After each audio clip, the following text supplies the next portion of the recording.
দুনিয়ার পেছনে দৌড়াইলে জাগতিক কিছু সুবিধা পাওয়া যায়, একটা ঘর, কিছু জমি, ব্যাংকে টাকা, আর কি।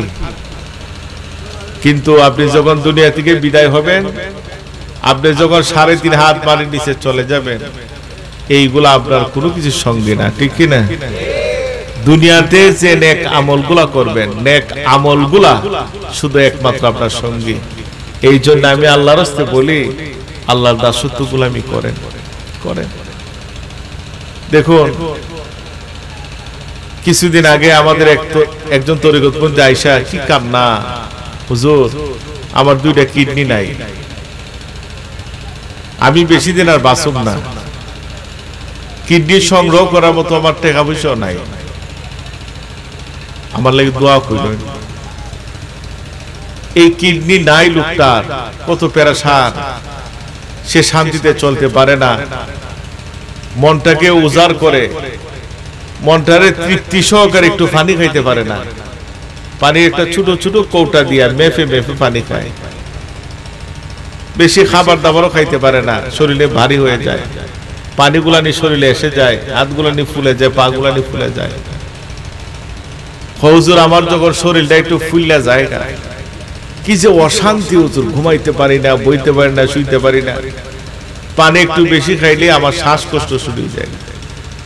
দেখেন, কিন্তু আল্লাহ পাক রব্বুল আলামিন আপনাকে স্বাধীনভাবে সুস্থ শরীরে রাখছেন, কি নিয়ামত। এই ধরনের অসুস্থ লোকদের দিকে তাকান, আজকে বিভিন্ন হসপিটালে যান, গিয়ে দেখেন মানুষ কত বড় অসহায়, কত বড় অসহায়। কিন্তু আমার আল্লাহ কতটুকু দয়াল, আজকে 2টা কিডনি, আমার এক পরিচিত ডাক্তার আছে, তার বোনের জন্য ইন্ডিয়াতে একটা কিডনি কিনছে 30 লক্ষ টাকা দিয়ে। বাচ্চারা টাকাওয়ালা মানুষ, দেখুন একটা কিডনির দাম যদি 30 লক্ষ হয়, 2টা কিডনির দাম কত? 60 লক্ষ টাকা। এই 60 লক্ষ টাকার সম্পদ কিন্তু আল্লাহ দিয়েছে, আপনার শরীরে আছে। শুধু আসেই নয়, এই কিডনিটাকে কিভাবে আল্লাহ পাক রব্বুল আলামিন সক্রিয় করে রাখেন। আমার আল্লাহ বলেন যে বান্দা, আমার যা নাজ নেওয়া আছে সব বুক কর, পানি যা পারস তা খা, বাধা নাই। পানি খাইলে শেষ করতে পারতে না, তোর শরীরে কিচ্ছু হইতো না, কারণ আমাদের শরীরের একটা কিডনি প্রতিদিন 32 বার আমাদের শরীরের পানিটাকে ডায়ালিসিস করে। সুবহানাল্লাহ। দৈনিক 36 বার আমাদের এই কিডনি পানিগুলাকে ডায়ালিসিস করে, শরীর থেকে বের করে দেয়। কিন্তু চিকিৎসা বিজ্ঞান একটা মানুষের সপ্তাহে 3 দিন ডায়ালিসিস করতে পারে, 3 দিন। এখন আল্লাহ করতেছেন আমাদের 36 বার ডায়ালিসিস, কিন্তু চিকিৎসা বিজ্ঞান আপনার সপ্তাহে 3 দিন ডায়ালিসিস করে, 4 দিনের উপরে নয়। এই 3 দিনের মধ্যে ডায়ালিসিস একটু বেশি পানি খেলে অশান্তি তৈরি হয়ে যায়। আমার আল্লাহ বলেন যে বান্দা, আমি তো সৃষ্টি করছি, দুনিয়াটাকে ভোগ করতে কর, এর বিনিময়ে তুই আমার শুকরিয়া আদায় করলে আমি খুশি হয়ে যাই। সুবহানাল্লাহ। এই জন্য আল্লাহর দাসত্ব গোলামি করেন, অবহেলা করেন না, অবহেলা করেন না।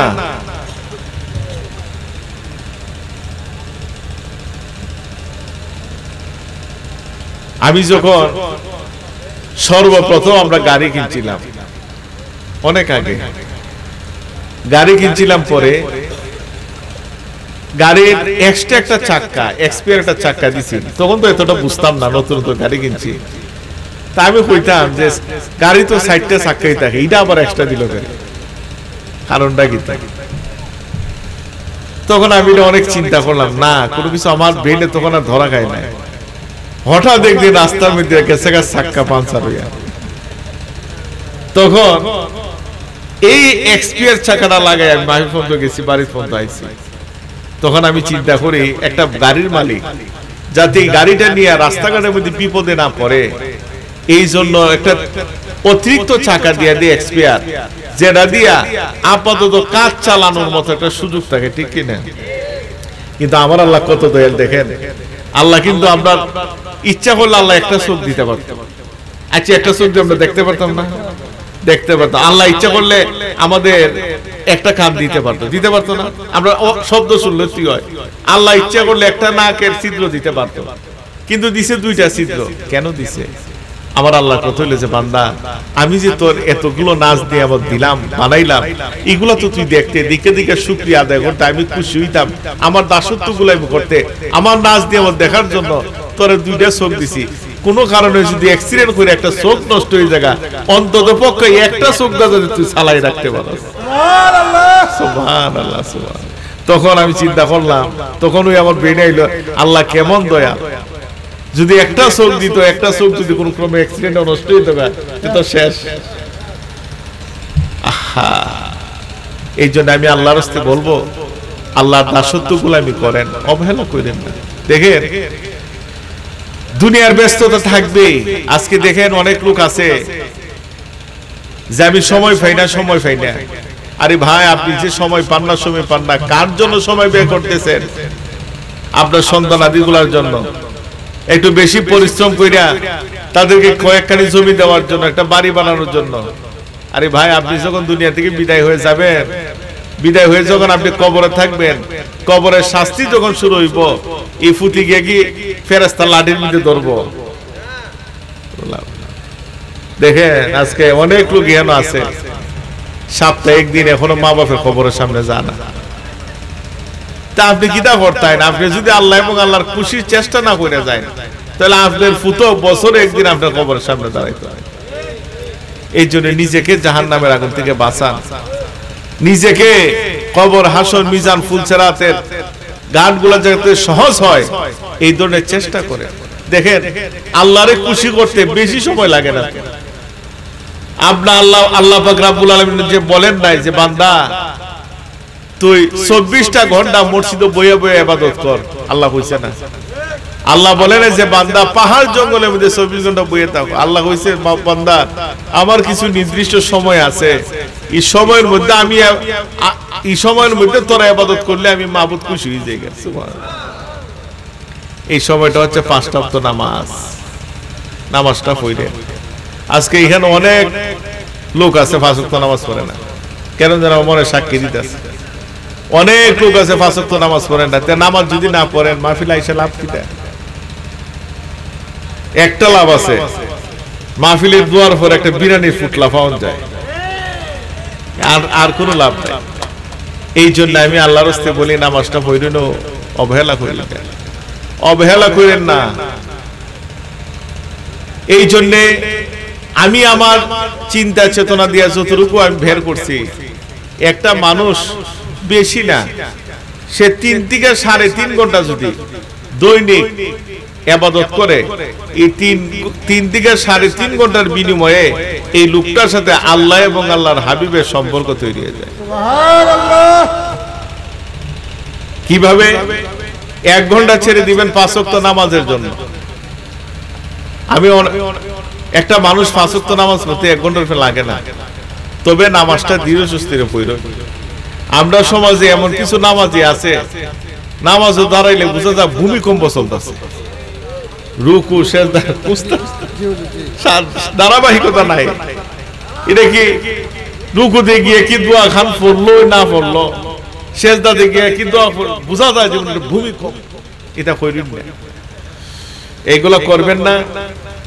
কারণ আমার নবীজি বলেন যে যত বেশি বিনয় এবং ধীরে সুস্থিরে নামাজ পড়বেন, আল্লাহ তার সংসারের মধ্যে বরকত বাড়ায় দিবেন। সুবহানাল্লাহ। দেখুন হাদিস শরীফে আসছে, হুজুর পাক সাল্লাল্লাহু আলাইহি সাল্লাম বলেন, যখন কোনো ব্যক্তি ধীরে সুস্থিরে মন দিয়া, মন মজায়া, মনটা লাগাইয়া নামাজ পড়ে, তখন আল্লাহ পাক রব্বুল আলামিন বেহেশতের একজন ফেরেশতাকে নির্দেশ দেন, ও ফেরেশতা, আমার বান্দা এতটা বিনয়ী নম্র হইয়া ধীরে সুস্থিরে আমার সন্তুষ্টির জন্য নামাজ পড়তেছে, তুমি একটা নদীতে ডুব দাও। নদীতে ডুব দিয়ে ফেরেশতা যখন ডুব দিয়ে উঠে, তার হাতের পাখাগুলা যখন জারা দেয়, জারা দেওয়ার সাথে সাথে এই পাখা থেকে যতগুলা পানি পড়ে টপ টপ কইরা অতগুলো সওয়াব এই নামাজের আমল নামার মধ্যে আল্লাহ দান করে দেন। এই জন্য ধীর সুস্থির নামাজ কার পড়বেন। আমি আল্লাহর রাস্তায় বলে যাই, আল্লাহর রাস্তায় বলে যায় তরিকতের সাধনা করবেন। তরিকতের সাধনার মাধ্যমে নিজের পরিবর্তন করা যায়। আপনি যদি তরিকতের সাধনা না করেন আপনার মধ্যে পরিবর্তন আসবে না। কেন? কারণ আপনার কালবের মধ্যে শয়তান বৈশা বৈশা তার যতগুলা মিশন আছে, ভীষণ আছে, তার যতগুলা খাইচ্ছত আছে, এইগুলা আপনার মাধ্যমে পরিচালনা করে। এই শয়তানকে আগে আপনি দূর করতে হবে। এই শয়তানকে দূর করতে হইলে আপনার তরিকতের সাধনা লাগবে, ঠিক না? সাধনা লাগবে। আজকে পরিবর্তনটা নাই কেন? না হওয়ার মূল কারণ আমরা তরিকার খাম করি না। খাস করে অনেকে দাবি করেন যে 10 বছর ধরে তাই কাদ দিয়া তরিকা। মিয়া তুমি কোন তরিকার মধ্যে? আমি খাদ দিয়া তরিকা, আমি চিশতিয়া তরিকায়। কিন্তু এই লোকটার সাথে মসজিদের কোনো সম্পর্কই নাই। এরকম আছে না? কাদরিয়া তরিকার দাবি করতেছে মুরিদ, চিশতিয়া তরিকার মুরিদ দাবি করতেছে তার নামাজের সাথে সম্পর্ক নাই, ঠিক না? বড় পীর আব্দুল কাদের জিলানী রাহমাতুল্লাহ আলাইহি উনি জীবনে 71 নামাজ কাজা করছে না। খাজা মঈনুদ্দিন চিশতি রাহমাতুল্লাহ আলাইহি জীবনে 71 নামাজ কাজা করছে না।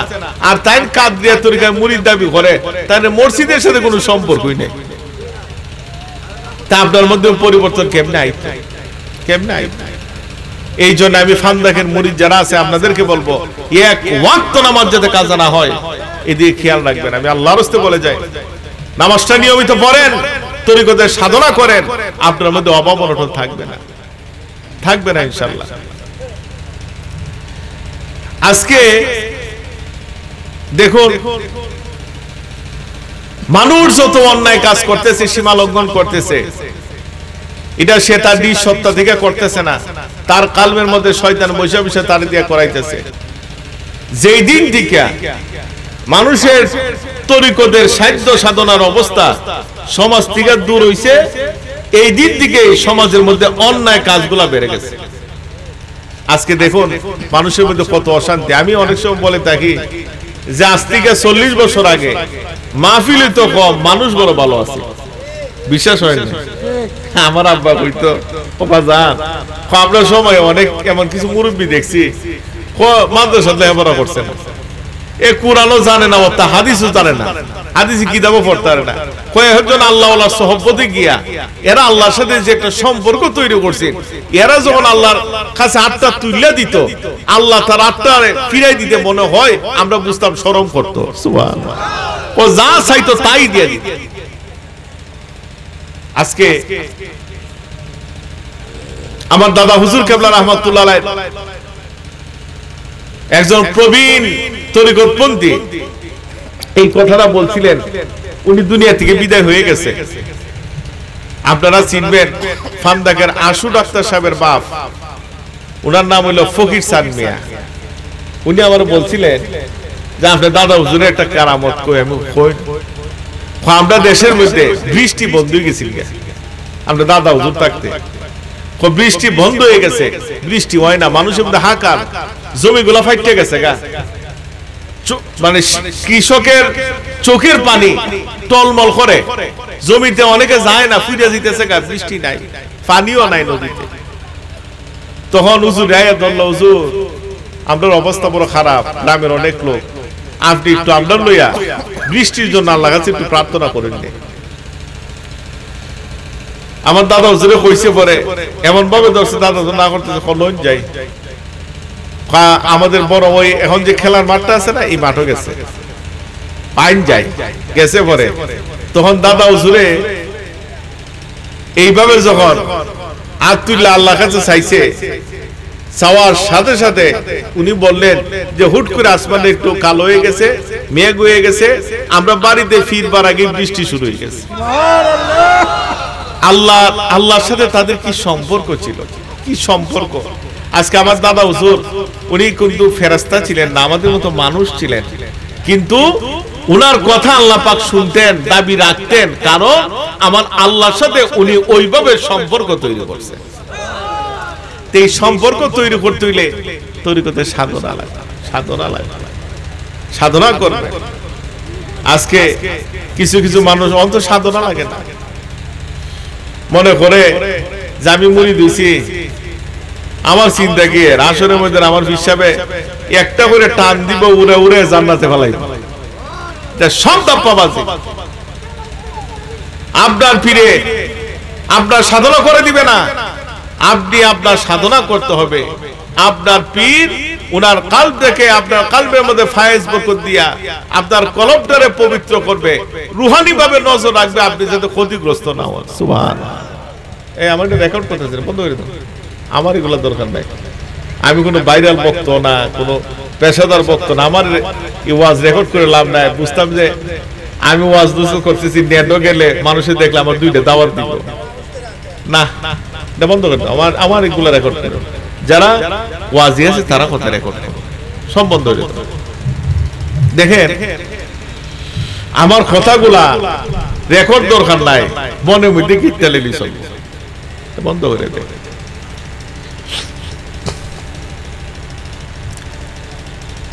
আল্লাহর ওলিরা বড় উদার হয়, মানুষের প্রতি বড় বিনয়ী হয়, মানুষের বড় দরদি হয়। এই জন্য আউলিয়া কেরামগণ নিজের সুখের দিকে না তাকাইয়া মানুষের ঘরে ঘরে অসুস্থ শরীর নিয়ে বিভিন্ন ধরনের প্রতিবন্ধকতার সাথে মোকাবেলা কইরা প্রত্যেকটা দিনই ভাইদের ঘরে ঘরে গিয়া দিনে দাওয়াত দিচ্ছেন না, দিনে দাওয়াত দিচ্ছেন। দেখেন খাজা মজলিস চিশতি রাহমাতুল্লাহ আলাইহি পীর উসমান হানুনি রাহমাতুল্লাহ আলাইহি উনি ঘোষণা দিলেন যে আপনারা তো দীর্ঘদিন আমার সহবতে রয়েছেন, আমার তরিকার খেদমত করছেন বা তরিকতের সবগুলা বস্ক করছেন, আমি কিছুদিনের ভিতরে আমার দরবারের খলিফা হিসেবে নির্বাচিত করব, কিছু লোককে খেলাফত দিব আর সকলের পক্ষ থেকে একজনকে প্রধান খলিফা হিসেবে ঘোষণা দিব। সবাই খারে খুলবো, খারে দিব। তখন খাজা মজলিস চিশতি রাহমাতুল্লাহ আলাইহি উসমান হানুনি রাহমাতুল্লাহ খানকার মধ্যে সাধনা করে। হঠাৎ একদিন উসমান হানুনি রাহমাতুল্লাহ আলাইহি এশার নামাজ পড়িয়া সমস্ত মুসল্লিরা কইল, আপনারা যারা আমার সাথে এশার জামাত পড়ছেন আপনারা বইছে, আমি একটা কথা কই শুনেন। হুজুর কি কথা? আজকে আমার সাথে যারা এশার নামাজ পড়ছে জামাতে, আপনারা যদি ফজরের নামাজ আমার সাথে পড়েন তাহলে আপনারা আমার সাথে জান্নাতে যাবেন। যদি এই কথাটা কারো কাছে লিক করুন, কেউ রে খোয়া দেন, তাহলে আপনারা জাহান্নামে যাবেন। কথা কঠিন। মানে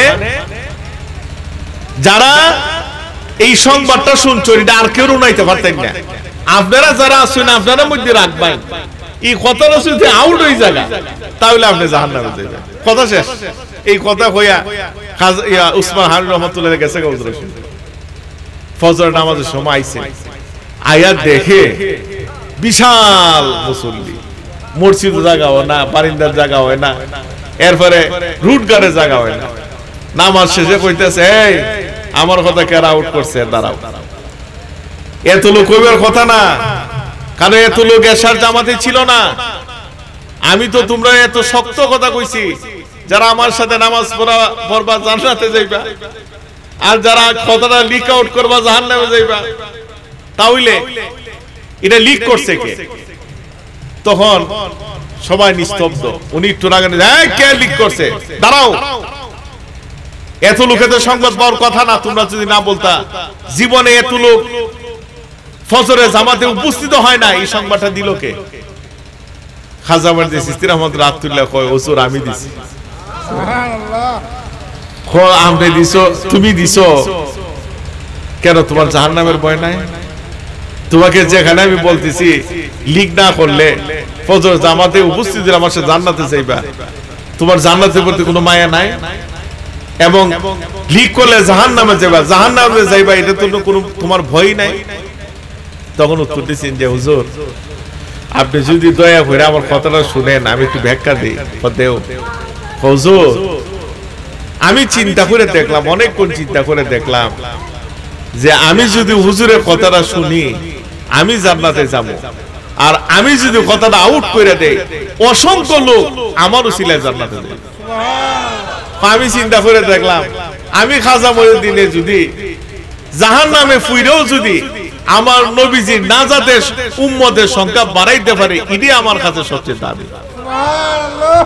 ওই উত্তর দিতেছে হুজুর আমি ইবাদত জান্নাত পাইবার লাগি করি না, জাহান্নামে যাওয়ার ভয়ে করি না, আমি ইবাদত করি আমার মালিকের মহব্বত পাওয়ার জন্য। জান্নাত জাহান্নামের যিনি মালিক উনাকে রাজি খুশি করার জন্য আমি ইবাদত বন্দেগী করি।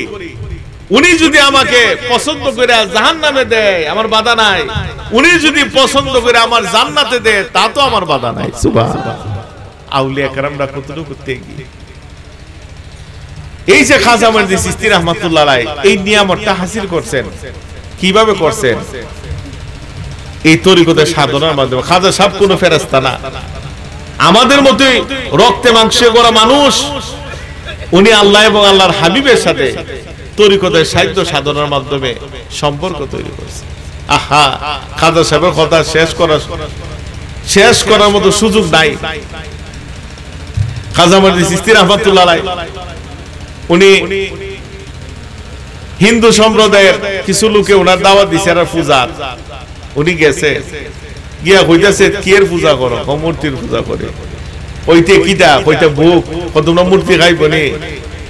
ও মূর্তি খাইব কেমনে? তে না খাইলে এটা সামনে দিছ কেন? তুমি কেন এগুলার ইবাদত বন্দেগী করো? এগুলা তো ঠিক না, কারণ তুমি যদি বাঁচতে চাও তোমরা আমার মালিকের ইবাদত বন্দেগী করো। তখন তারা কয় তোমার মালিক হতে দেখা যায় না, অদৃশ্য ভাবে কিসের ইবাদত? আমরা তো এই দেবদারে দেখি দেখে ইবাদত করি। আমার মালিক অদৃশ্য ঠিক আছে, তুমি দেখো না, কিন্তু ইসলামের সুশীল ছায়া চলে আইলে আমার মালিক যে আছে উনার নিয়ামত দিয়ে বুক করতেছে এটা বুঝবা। তবে যাও অনেক কষ্ট, এটা বিশাল বড় কাহিনী। এবার শেষ পর্যন্ত হইতেছে আচ্ছা তোমরা আমার যেহেতু দাওয়াত দিয়ে আনছো, আচ্ছা আমি দেখি তোমরা শান্তির পথে আনতে পারি কিনা। তোমরা যে অন্যায় পথের মধ্যে আসো এটা যদি তোমরা দেবতা দিয়ে আমি প্রকাশ করতে পারি, তোমরা এই ধর্ম ছেড়া আমি যে এক আল্লাহর একাত্মবাদের শিকারে বিশ্বাসী এটা আমি যাইবা কিনা পাইলাম। এরা বলছে মাটির মূর্তি কি কথা কয়? যদি মাটির মূর্তি কথা না কয় তাহলে তুমি মুহাম্মদের ধর্ম ছাইরা আমাদের ধর্ম দেওয়ার লাগবে। মানলাম। কি কঠিন চ্যালেঞ্জ খাজা সাহেবের। তোর খাজা মঈনুদ্দিন চিশতি রাহমাতুল্লাহ আলাইহি। আহা, আমি শর্টকাট বলতেছি, দেবদার সামনে গিয়া বুকের মধ্যে শাহাদাত আঙ্গুল দিয়া যখন বলল বল তোর মালিককে, তখন আল্লাহ। আল্লাহ ওলিদের কি পাওয়ার, কি ক্ষমতা আল্লাহ পাক দান করছেন। এই ক্ষমতাটা কিভাবে অর্জন করছে এখনো সম্ভব, এখন আমাদের সম্ভব। আমরা যদি তরিকতের সাধনা করি এখনো সম্ভব। আমার দাদা হুজুর কেবলা রাহমাতুল্লাহ আলাইহি এইদিকে শাহপুর এখনো মুরব্বী আছে, ওনার বয়স মনে 130-এর উপরে। আমি এদিকে মাহফিলে গেলে ওনার সাথে আমি সাক্ষাৎ করি, কারণ আমার দাদা হুজুরে দেখছেন, আমার দাদা হুজুরের সহবতে বসেন, যদিও দাদা হুজুরের মুরিদ না। আপনার দাদা হুজুরে ওগুলো কেরামত শুনে যায়, কারামত শুনে যায়। তারপর কোন চাই আমরা এই এলাকাটা পাহাড়ি এলাকা আছি, আমরা আয়ের প্রধান উদ্দেশ্য আছে সন কাটন আর গাছে লাকড়ি খাইতে না। আপনারা ফান্দাক বাজার সাইতেন বাজার বেসন, এরা যারা কইল আমার কাছে হবে কইটা আমরা প্রধান পেশা যে আমরা এই ছেড়ে দানুন হইছে না। কয়টা এমন লুদ আছিল আমরা এটার মধ্যে জমিনে ভাড়া দিলে কমর পর্যন্ত টিকে যেত। এইভাবে কইতো কয়টা বছর হইছে না। আমরা প্রধান আছি সন আর লাকড়ি। কয়েকদিন কারণ ফান্দাকের রাস্তাটা এতটা বেকোয়াড়া ছিল হুজুর, এখান থেকে আমরা যাইতে পারছি না। ইচ্ছা করলো কয়েকদিন আপনার দাদার মুরিদের কইছে যে এই গাছের এই খফলটা আমার হুজুরে খাওয়াবো। এই খফলটা কোন ফাঁদা ফাইকে গেছে লোকটা খেয়াল নাই, ওটা সুবিধা দেখার ফল দেবে কি আছে। ওই লোকটাই খফলটা ফাটছে খাটছে খাইটিয়া একটা প্লেট রাখিয়া একটা প্লেট গুইরা ফার্মডার ফার্মডা হচ্ছে ডাক দিয়ে কইছে হুজুর খফলটা খাটছে আয় খাইছে। কই কথা হয়ে গেছে গা, কারণ এর বিশ্বাস আমার হুজুর আসবেন। এ গেছে সোন কাটার কয় এই তরিকত মধ্যে এরা বাড়িটা আমি দেখেছি, কই গেছে সোন কাটার। কই ফাঁকেদা অনেকক্ষণ পরে অনেক সময় পরে হঠাৎ আস্তে আস্তে আস্তে আস্তে আপনার দাদা হুজুরের বাড়ির মধ্যে তার শিব রাখছে। আমি তখন ছিলাম পরে দাদা হুজুর কইতেছে কইরে যে সময় সে সময় ডাক দিস না, মুরগির বাচ্চা যখন ডাক দে মুরগি আর বয়ে থাকতে পারে না। আহা, তখন দেখেন আল্লাহ ওলিদের কি শক্তি, এই শক্তিগুলা সম্ভব আমরাও তৈরি করি। কারণ তরিকতের একটা পরিভাষ আছে আল ইলমুল মুকাশাফা, কাশফ কাশফিয়ত, অন্তরের চক্ষু। আল্লাহ পাক যখন তাদেরকে অন্তরের চক্ষুগুলা খুইলা দেন, তারা চোখটা বন্ধ করলে তখন তারা এই অন্তরের চোখের আলো দিয়ে দেখতে পায়। সুবহানাল্লাহ। এই জন্য আমি আল্লাহর কাছে কই তরিকতের সাধনা করলে মজা বুঝবেন, যদি তরিকতের সাধনা না করেন মজাটা পাইতেন না। আল্লাহর কাছে কয়ে যায় আপনারা আল্লাহর রাস্তে হয়ে যায় হালাল খাইন, হারাম থেকে দূরে থাকুন, হারাম খাইন না। হারাম খাইয়া ইবাদত বন্দি করলে ইবাদত বন্দি কবুল হইতো না। আমি আল্লাহর রাস্তে বলে যাই হালাল খাইন, হালাল খাইন। অনেকে আপনাদের অনেকে আমাদের আগে কয় হুজুর আল্লাহ তোমরা খানতে খানতে আমার কথা আল্লাহ উনে না, কিতা উনে না, কত বিপদ পড়ছি খান দে দে, কই মুখে আল্লাহ টিল্লা দেয় আমারে দেয় না। কত খান্দা খাটি দেখবেন বিপদ পড়লে মামলাত পড়লে এই লোকটা যদি নামাজ না পড়ে মামলাত ফিরে গেল গো, মসজিদের প্রথম খাতের আজানের সাথে সাথে মসজিদে করা যায়, যায় না পরে। কারণ বিপদ ছাড়া আমরা দৌড়ে যাই না আল্লাহর ঘরে। খান দি আল্লাহ উনে না। তখন আমি কইলাম মিয়া সাহেব আল্লাহ উনতো না কেন, আল্লাহ শুনবে না কেন? অবশ্যই শুনবে। আল্লাহর ভাইলে আপনি খান দেন। ও কেমনে খান দেন? আল্লাহ আল্লাহর ভাইলে খান দেন। ভাইলটা কিটা? আল্লাহর ভাইলটা হচ্ছে আপনি হালাল খান, হালাল খায়া আল্লাহর কাছে ডাক দেন। আপনি ডাকটা দেওয়ার সাথে সাথে আল্লাহ পাক আপনার ডাকে সাড়া দিবেন। সুবহানাল্লাহ। অনফেডের মধ্যে আরাম রাখি আল্লাহর ডাকে লাভ করবে। এই জন্য আমি আল্লাহর রাস্তায় কই হালাল খাইবেন, হারাম থেকে দূরে থাকবেন। আল্লাহর রাস্তায় কই যে পর্দা মাফিক চলবেন, ব্যাপারটা চলাফেরা করবেন না। নারী পুরুষের উপর আল্লাহ পাক পর্দা ফরজ করে দিয়েছে। নামাজ যেমন ফরজ, পর্দা এমন ফরজ। আপনার প্রাপ্তবয়স্ক মহিলা আছে তাদেরকে বুরকা পরাবেন। আপনার বিবি ঘর থেকে বের হলে যাতে বুরকা পরে বের হয়, বেগানা পুরুষের কাছে না যায়, বিষয়টা খেয়াল রাখবেন। আল্লাহর রাস্তায় কয়ে যায় বাড়িতে যদি কোনো পীর মাশায়েখ আলেম উলামা আয়, এরা ইজ্জত করে সম্মান করে, কিন্তু আপনার প্রাপ্ত বয়স্ক মহিলার সামনে এরা রেখে আপনার সমাজের মধ্যে একটা কুপ্রথা আছে। ফিসাব রাইলে ফাগলই জায়গা, হুজুর আমার ফুরির একটা ফু দেন, আমার বউর একটা ফু দেন, আমার নাতিন একটা ফু দেন। সব ইসলামে হারাম, সব হারাম। এগুলো আপনি পাইছেন কই? আমরা যখন এই কথাগুলো বলি তখন তারা কয় ফান্দা খারাপ বাড়াবাড়ি করে। তা আমি বললাম যে ফান্দা খারাপ বাড়াবাড়ি করে না, ফান্দা খারাপ শরীয়তের যে বাউন্ডারি দিছে এই বাউন্ডারি অতিক্রম করে না। তারা আবার যুক্তি দেয়, আমি আমার মুরিদ মহিলা, হে আমার বাপ ডাকে, আমার জি বাপের সামনে ফুরিয়ে আইতে আবার শরীয়ত কি? নাউজুবিল্লাহ, নাউজুবিল্লাহ। দেখুন পীর মুরিদির সম্পর্কের মাধ্যমে যে বাবা মেয়ের ডাক হয়, বাবা মেয়ে যে ডাকে, শরীয়তের দৃষ্টিতে এই পীর মুরিদ মহিলাকে বিয়ে করা বৈধ। ইসলামী শরিয়া বলে। আর শরীয়তে কি বলে? যার সাথে বিয়ে চলে তার সামনে যাবে হারাম। সুবহানাল্লাহ। তে শরীয়তের দৃষ্টিতে মুরিদ মহিলারে হিসেবে বিয়ে করতে পারে, বিয়ে পরে বৈধ। তা আপনি যাবেন কেন? এই কারণে আল্লাহর রাস্তায় কই, তারা যদি ফাওয়াত গুলা খামরায় ব্যথা করে, আপনি আপনার প্রতি মিল্লা টিপ্পা দেলাই। তারা যদি মাথাটা ব্যথা করে, আপনি আপনার প্রতি মিল্লা মাথার মধ্যে তেল দিয়া তেল মাখাই মাথার টিপ্পা দিও। তারা যদি গোসল করানি লাগে, আপনি আপনার প্রতি মিল্লা গোসল করাই। তারা যদি খাওয়ানি লাগে, আপনি আপনার প্রতি মিল্লা খাওয়ানোর সময় আজ্ঞায় পিছিয়ে দিয়ে। আমি আল্লাহর রাস্তায় কয়ে যাই, ওই সকল পীরদের সামনে আপনি প্রাপ্ত বয়স্ক মহিলাদেরকে যাওয়ার সুযোগ দিয়েন না। যদি দেন পীর সব খুশি হবে, কিন্তু আমার আল্লাহ বেজার হয়ে যাবে। ঠিক না? আমার আল্লাহ বেজার, এই কাম করি। আজকে আমি ওনাদেরকে বলি, আজকে আপনি কাদরিয়া তরিকার নাম বেছেন, চিশতিয়া তরিকার নাম বেছেন, নকশবন্দিয়া তরিকার নাম বেছেন, মুজাদ্দিদের তরিকার নাম বেছেন, জীবনে আপনি বের করেন যে বড় পীর আব্দুল কাদের জিলানী রাহমাতুল্লাহ আলাইহি কোন বেগানা মহিলা খেদমত দিছে, বেগানা মহিলারে শরীর আতায়া মাথা তাদায়া ফু দিছে, বেড়াইলে বের করেন। খাজা মঈনুদ্দিন চিশতি রাহমাতুল্লাহ আলাইহি বেগানা মহিলাকে স্পর্শ করছেন, বেড়াইলে বের করেন। কারণ পারবেন না, কারণ কোন আল্লাহর ওলিরা আল্লাহর বিধান লঙ্ঘন কইরা আল্লাহর সাথে সম্পর্ক হয় না। ঠিক কি না? এই পর্দা ফরজ, এটা হাদিস আজমা কিয়াসদা করা হয় না, সরাসরি আল্লাহ কোরআনের আয়াত দিয়ে করছে।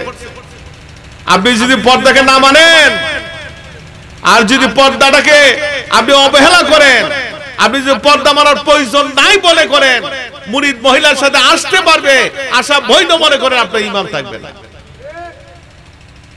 দেখুন, আমরা এই কথাগুলো স্পষ্ট বলি কেন? কারণ আপনারা জানা দরকার, এটা আমার দায়িত্ব।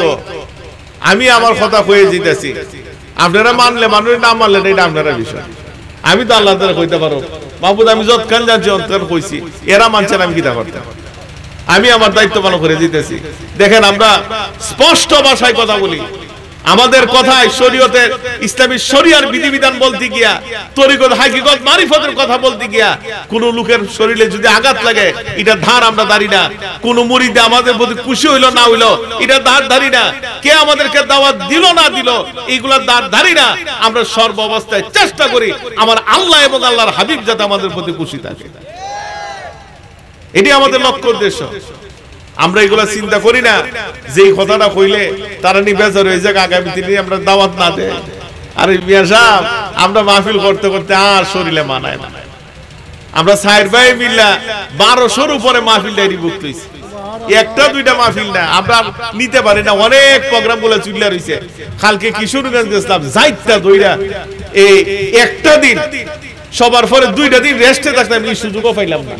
আমি কইলাম যে আপনারা তো আমার মাইরে লইবাই। এটা অর্থটি হলো, হক পথে থাকলে আল্লাহ পাক সাহায্য করে, আল্লাহ পাক সাহায্য করে। এই জন্য আমি আল্লাহর রাস্তায় বলি, হালাল খাইবেন, হারাম থেকে দূরে থাকবেন, পর্দা মাফিক চলবেন, বেপরদা চলাফেরা করবেন না। তারপরে আল্লাহর রাস্তায় বলি, মা বাবার খেদমত কইরেন, বেশি বেশি দুরূদ শরীফ পড়েন, আমার নবীজির সাথে সম্পর্ক তৈরি হয় ওই দুরূদের মাধ্যমে। মিলাদ কিয়াম বেশি বেশি করে পড়তেন, মিলাদ কিয়াম বেশি বেশি করে পড়তেন। তবে এই আমলগুলা নিয়ে বাড়াবাড়ি করে সমাজের মধ্যে ফিতনা তৈরি করার দরকার নাই। মিলাদ কিয়াম বেশি বেশি করবেন, কারণ মিলাদ কিয়াম বললে আমরা, যদিও মিলাদের কি আমরা ফরজ না ওয়াজিব না, মুস্তাহাব মুস্তাহসান, করলে সওয়াব, না করলে গুনাহ নাই। যারা মিলাদের কিয়াম করে না তাদেরকে আমরা কাফের বলি না, আর আমরা যারা মিলাদের কিয়াম করি আপনারা আমাদেরকে বেদাতি কইন না। তুই আর আপনারা আমার মধ্যে দ্বন্দ্বই থাকে, এই দ্বন্দ্বটা করেন কেন? করা তো দরকার নাই। এই দ্বন্দ্ব তারাই করে যাদের মনের উদারতা নাই, তারা মনটা বড় না, তারা প্রত্যেকটা বিষয়ে দলদারি করার পছন্দ করে, মানুষের মধ্যে দ্বন্দ্ব লাগানোর তার মজা লাগে। এই কারণে এই কাজগুলা করে, এই কাজগুলা করে। দেখুন, বর্তমান সরমনাইফ হিসাবের দাদা, মৌলানা ইসাক সাহেব 1952 সালে আমাদের ফান্দাক মাহফিল ওয়াজ করে গেছে।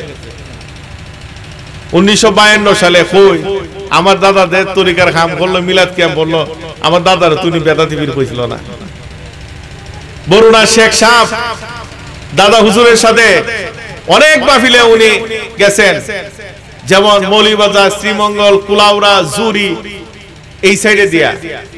কই দাদা হুজুর মিলাদ কে বলছে, ওনারা এগুলা নিয়ে বাড়াবাড়ি করছেন। যেমন হবিগঞ্জের আব্দুর রহমান দিগলবাগী সাহেব, আমার নিজের দেখা, আমার আব্বা হুজুরের সাথে তরিকতের কামও করছে, মিলাদ কিয়ামও পড়ছে, উনি বইয়ের ইচ্ছা করছে, কই বাধা তো দিছে না। কারণ এইগুলা বাধা দেওয়া শুরু করছে বর্তমান সময়ের কিছু সুটকা মৌলবীরা, যে কারণে আজকে এরাই সমাজের মধ্যে দ্বন্দ্ব তৈরি করতেছে। কারণ আমরা তো বলতেছি আপনারা করুন না, এই কারণে আপনারা কাফের কই না, আপনারা করুন না, এটা আপনারা বিষয়, আমরা করি, বাধা দেন করি, এটা তো মুস্তাহাব আমল, আমরা তো ফরজও কই না, ওয়াজিবও কই না। এগুলো হচ্ছে যেমন ফখরে বাঙ্গাল তাজুল ইসলাম সাহেব দাদা হুজুরের অসংখ্য মাহফিলে গেছেন, শুধু গেছেনই না, উনি জেঠাগ্রাম একটা বিশাল বড় সম্মেলনী ছিলেন, দাদা হুজুর সভাপতি, উনি প্রধান অতিথি। উনি ভাবতেন যে ফান দেখার আবার ফির হইল কেমনে, এবারে ফির দেখে, ফিরের কিতা আছে এটা আমরা দেখো মাসকা, আমি বাজারে দেখো, এখনো মুরব্বীরা আছে। তখন ফখরে বাঙ্গাল সাহেব স্টেজে গেছেন, ওয়াজ করবেন, দাদা হুজুর সভাপতি চেয়ারে বসা। ফখরে বাঙ্গাল সাহেবের সালামটা দিবি কয়, আজকের ফান্দায়ের হিসাবে ওয়াজ করবো, আমি শুনুম শ্রোতা হিসাবে, কই ফালটা ধরতে গেছে, ওয়াজ আর করছে না। এর অর্থ হইল ফান্দায়ের হিসাবে আজকাল লাইনে লাইনে দৌড়ুম আর ফিরালিটা ছাড়াই দিব, এটা ছিল লক্ষ্য উদ্দেশ্য।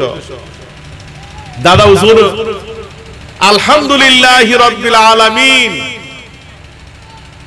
এই অতটুকু আয়াতের তাফসীর করেছিলেন 3 ঘন্টা। শুধু তাফসীর বাংলা ভাষা নয়, উর্দু, ফার্সি, হিন্দি, এমনকি ইংরেজিতেও নাকি কিছু কিছু কোটেশন গুলা, আর্টিকেল গুলা টেনে আনছিলেন। এই 3 ঘন্টা পরে ফখরে বাঙ্গাল সাহেব সাথে সাথে ঘোষণা দিছিলেন, তোমরা যদি মুড়ি দো ফান্দা খো, ফান্দা হক্কানি ধর্ম।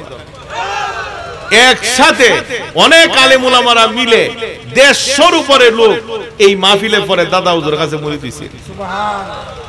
এগুলো তো ছিল না, এই খামরা খামরিটা তৈরি হয়েছে 20-30 বছর হয়েছে, এটা আগে এরকম খামরা খামরি আসি না।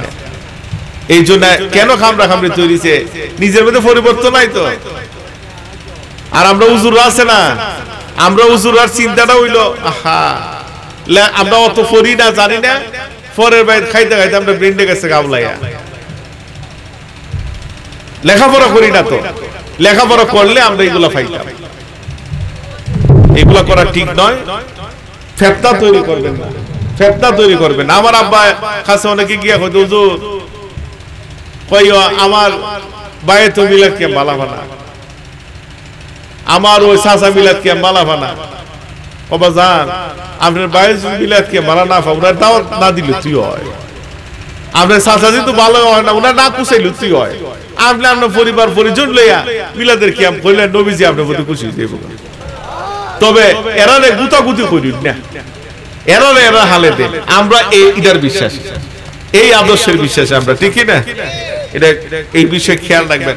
আবার শুধু এরারও দোষ না, যে সুন্নি জামাতের কিছু লোক আছে এমন কিছু কথা কয়, এরা শরীরে আগুন লাগতো না কেন। তবে আমাদের উভয়ের মধ্যে একটা ইনসাফ থাকা দরকার, ইনসাফ সহকারে চলা দরকার।